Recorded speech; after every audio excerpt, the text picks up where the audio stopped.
Guys, if you're a founder or an engineering team building something real and you feel like the right people still aren't finding you, this conversation's for you. Today, we're talking about why visibility isn't about posting more or even less. It's about building trust before buyers are even ready to buy or to consider your value. I'm joined here by Candyce Edelaine, and she helps executives and technical founders to go from invisible to trusted without using bots, without pitch slaps. This cracks me up, and without turning themselves into influencers. And we're going to break down what actually is working right now, walk through a live teardown so that you can apply a little bit of this tonight, and finish with some clear actions that you can take this week. So, this is the coffee hour. Let's dive in. Candyce, thank you so much for joining us today. Thanks for having me. We had some kind of rough starts on this, but I'm so excited to have you. So, let me ask, what was the moment when you realized that there was an old playbook and a new playbook that you had to go by, or did you just like what happened? What was this moment? Oh, the story necessity is the mother of invention, right? um, Yes. I'm a serial entrepreneur. I've started 5 different businesses. Last year or altogether? No, no, no, no, no. Oh gosh, that would be. I see people do that. I don't even know how they keep their brain. I would lose my mind. But no, it's 5 over the past, like since 1996 was when I started my first one. Um, and some more successful than others. The last 2 before Propel Growth were in the financial technology space.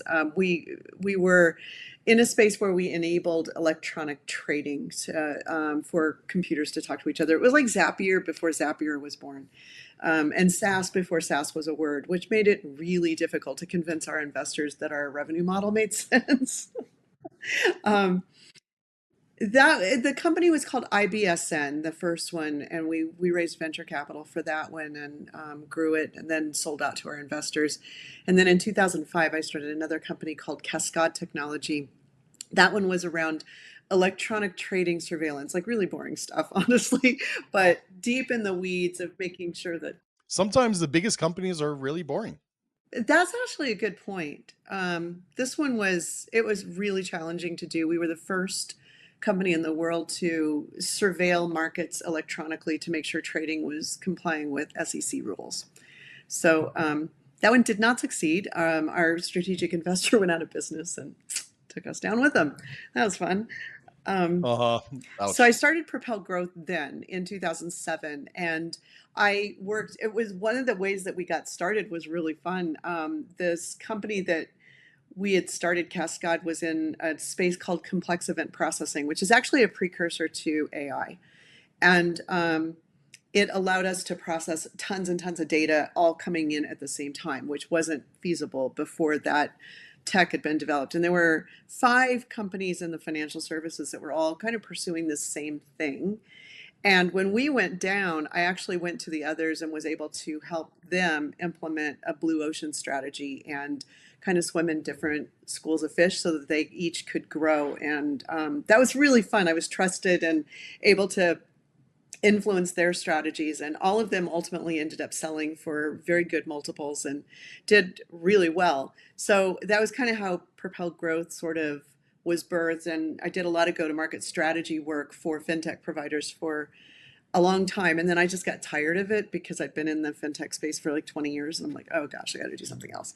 And so Uh-huh. I decided to pivot to a different space, commercial real estate, for various reasons. Yeah, real estate's fun. Yeah, until COVID happened. Then it's not as fun. Yeah.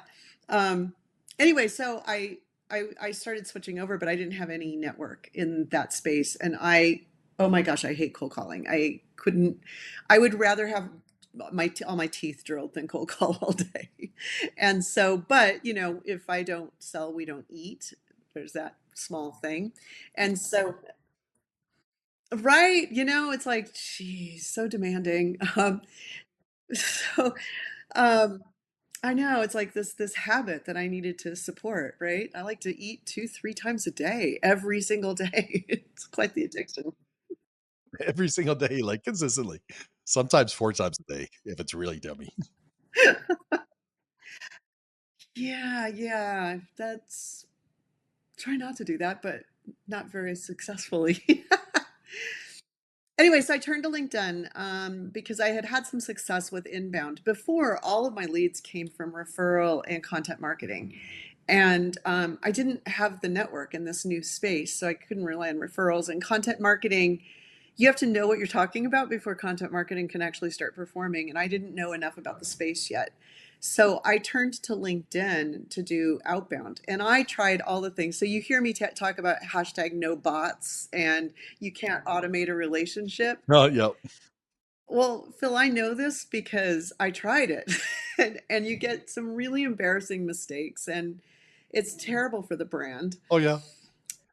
So I tried all of those. They didn't work. And then I just started going human to human, having human conversations like you and I have on LinkedIn, and voila, that started working.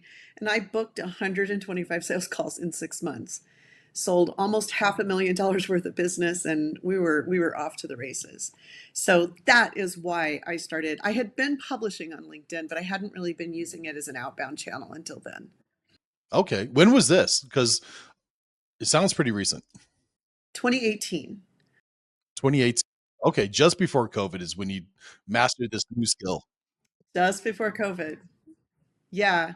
So I did a company, I can't even remember the name of the company, came to me and asked me if I would do a webinar on their channel about this outreach method that I was using because it had been so effective. And I'm like, sure. 500 people come to that. It was amazing. And this guy's wife, Oh, congrats. thank you. It was fun.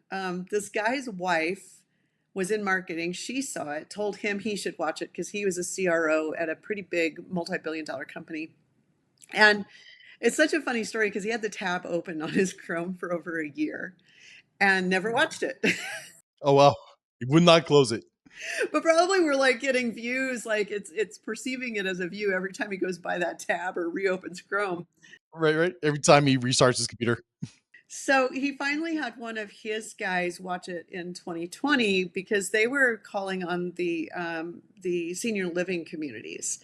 And guess who you can't do in-person sales calls for after March of 2020? It's like you can get within 50 feet of those. Yeah. Yeah, you're not going in there. Right. Unless you're in New York and they want you to be. Gosh, let's not go there. That would be your cynical side coming out. Yeah, that's my sarcasm. Oh my. Um, anyway, so they asked me to train their salespeople. And I'm like, I'll do anything because my business is toppling too, just like everybody. It's like everybody was struggling. So I took it on and put together a course based on that webinar, trained his people, coached them. And the people that were doing it saw 50% increase in booked meetings really quickly. And so then another company came to me and asked me to do it for there. So again, it's another necessity is the mother of invention. And so my husband, who is also Phil, and I, yeah, it's a great name. Oh, good man.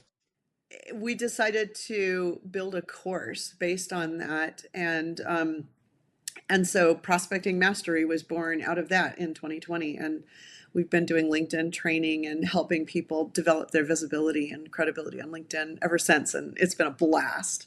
So that was a really long story to get there. Sorry.